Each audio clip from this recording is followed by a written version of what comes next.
Oh, definitely. It's going into a lot of coaching around how to, one, understanding work languages, because that's a communication barrier. That definitely is. So if people understood that more, they wouldn't take every single email as passive aggressive. They wouldn't take every single phone call as someone having a bad attitude. They would understand some people do have their own cadence and way they speak and things like that.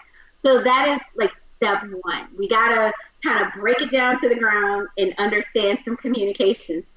Then have a lot of maybe sit down or some listening sessions to really talk to people about, you know, the self-reflection piece.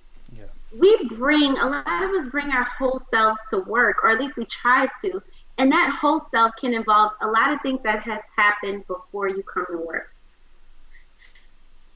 Off 4 times in traffic, or babysitter cancel, whatever, and some people kind of bring that chip on their shoulders, you could say, to work, and it doesn't take much for you to just get upset or irritated or things like that. So really having some listening sessions and things like that for you to really understand what your employees are going through. Because that can really make the difference in how they interact with their fellow employees.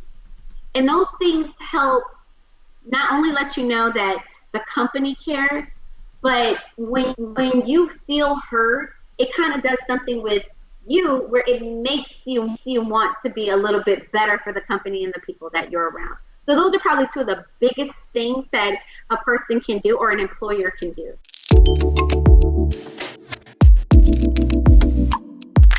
Absolutely. Having a caring environment, showing your employees you care, and you know there's always going to be an exception to the rule, but when you have that type of ecosystem already set, it's easy to spot a problem child because they're the ones that are interrupting your harmony in your ecosystem. So that is, if your employers care, they understand that you're not a robot that's just coming to work and you're able to just leave outside. Because sometimes outside creeps in.